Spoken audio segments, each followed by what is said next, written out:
Coon Rapids Bayard would knock off Arweva last night in a local volleyball matchup. Crusaders won at 25-11, 25-9, and 25-13 for the Crusaders. Aubrey Hoffbauer had 8 kills to go with 6 digs and 2 aces. Amelia Eddy finished up with 37 assists to go with 8 digs for Arweva last night. Morgan Berg had 3 kills. Vivian Blackford finished up with 3 digs.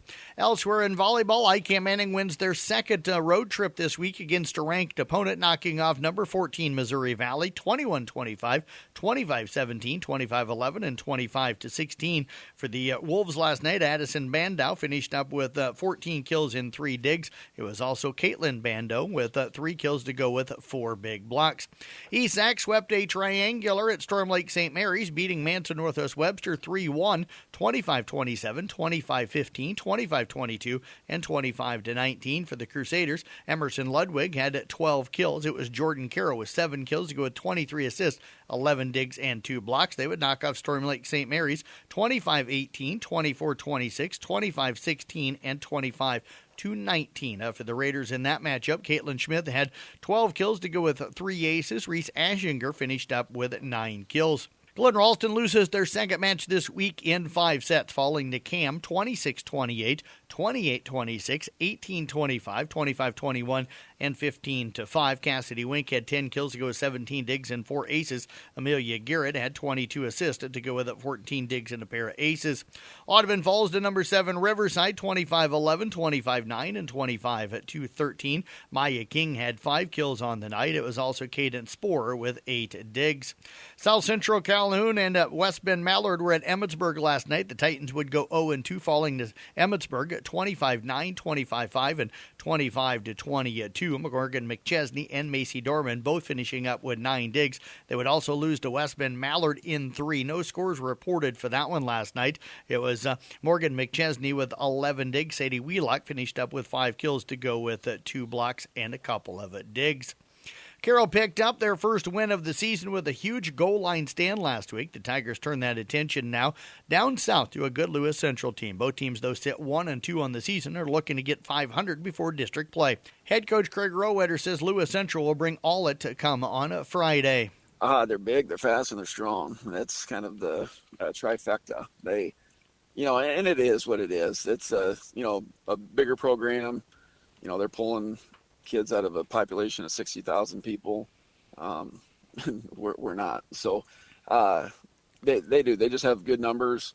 Carroll used a big 4-interception defensive game to propel themselves over Humboldt to a 34-33 win last night. That game is on Kick 106.7 with Nick Brinks on the broadcast. Pregame coverage at around 6:20, 6:25 with the kickoff at 7 o'clock. Cabot starts district play at the top of Class 2A with a perfect 3-0 start. They meet OABCIG in a highly anticipated bout. The Knights will host their homecoming as well as eyes turn to Carroll to see this matchup. Head coach Ryan Steinkamp gave his thoughts on what the Falcons will bring to the table. Yeah. I mean, they have a good size O-line. They have some good size skilled players too. So there'll definitely be a balanced game there too. So we'll have to make sure that we're being physical and ready to attack each time. The Knights look to stay perfect in Week 1 of district play. They'll take on the Falcons on KCIM with pregame coverage with Tom Hawkap and Mason Nealon at around 6:25 and the kickoff at 7 o'clock.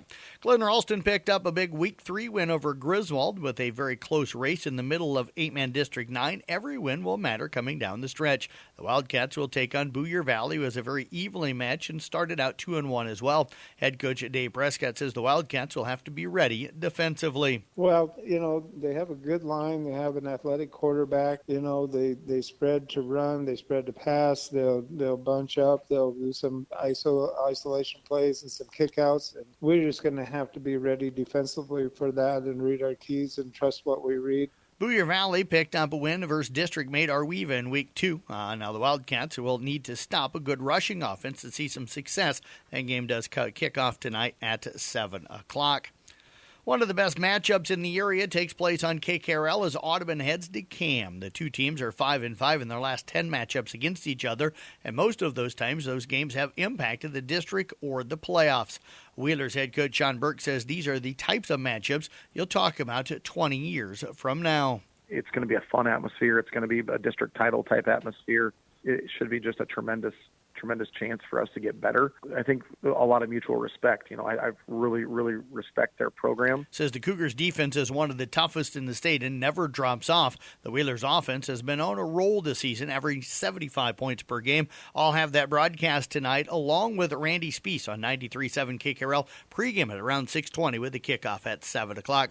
Rest of the area schedule: South Central Calhoun at South Hamilton, ESAC at Manson Northwest Webster, ICAM Manning visiting Woodbury Central. Also, Arweva entertaining Exire Elkhorn Kimballton and Coon Rapids Bayard at Griswold. All those kicking at 7. KC Miners, Jim Molitor, Todd Danner on the New Way Auto Group Scoreboard Show from 10 to midnight tonight. Again, interviews with all of the area coaches, scores from our area districts and our area teams, and scores from around the state as well. Calling all area schools, businesses, teams, and organizations, you can count on Outlaw Signs Graphic and Apparel and Carroll for all your promotional clothing and promotional items. Call them today at 712-775-2599 and see how they can take your logo to the next level. The Outlaw Graphics Regional Athletes of the Week are Taryn Peterson from Exire Elkhorn Kimballton and Caden Oswald from Coon Rapids Bayard. You'll find a photo of our Outlaw Graphics or Regional Athletes of the Week on our Carroll Broadcasting Sports Network website, Facebook, Twitter, and Instagram pages. That's sports here on the CB Sports Network. I'm Jeff Blankman reporting.